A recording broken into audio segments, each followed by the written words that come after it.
आज आपण बघूयात recipe restaurant style paneer butter मसालाची. पनीर मी घरातच बनवते, त्यामुळे पनीरची टेस्ट एवढी जबरदस्त लागते ना, आणि ही रेस्टॉरंट स्टाईल डिश घरात एकदम भन्नाट बनते. चला तर मग सर्वांनी ही रेसिपी ट्राय करा.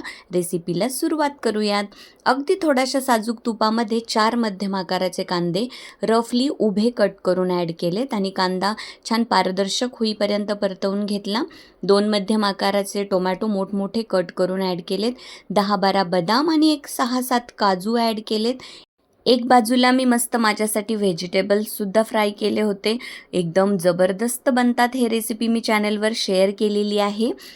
त्यानंतर बघा, हे कांदा टोमॅटो वगैरे ह्यामध्ये पाणी ॲड करून जरा झाकण ठेवून सगळं काही सॉफ्ट होऊ दिलं.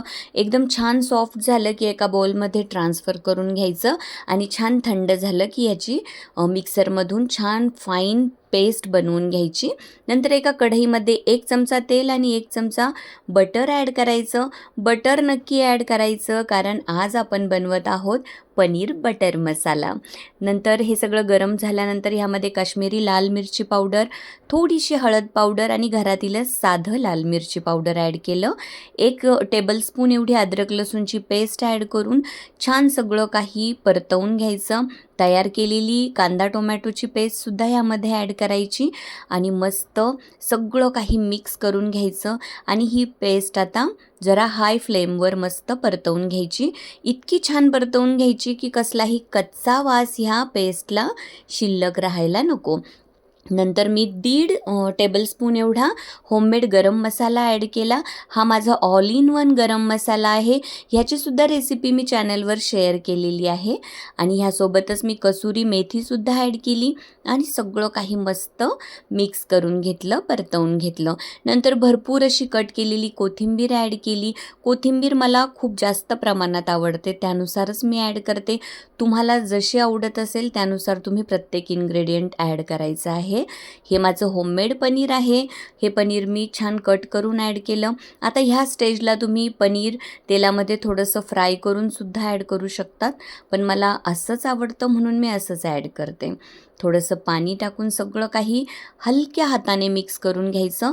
असं पनीर ॲड केल्यानंतर मात्र खरंच हलक्या हातानेच मिक्स करायला लागतं, कारण पनीर आपण तळलेलं नाही, त्यामुळे ते तुटण्याची भीती असते. नंतर 2 टेबलस्पून एवढं दही फेटून मी इथे ॲड केलं आणि थोडंसं पाणी ॲड करून तुम्हाला हवी तशी कन्सिस्टन्सी मिळवायची, कन्सिस्टन्सी ॲडजस्ट करायची.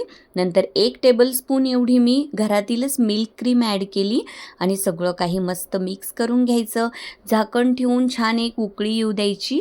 नंतर शेवटी अर्धा टेबलस्पून एवढा बटर ॲड करायचं. झाकण ठेवून बटर मस्त मेल्ट होऊ द्यायचं आणि तयार होतो आपला भन्नाट चवीचा रेस्टॉरंट स्टाईल पनीर बटर मसाला. घरातच ह्या डिशेस बनवण्यात वेगळीच मज्जा आहे. सर्वांनी ही रेसिपी नक्की ट्राय करा आणि हो, माझ्या चॅनेलला लाईक करा, शेअर करा आणि सबस्क्राईब करायला विसरू नका. Thank you so much. Bye bye.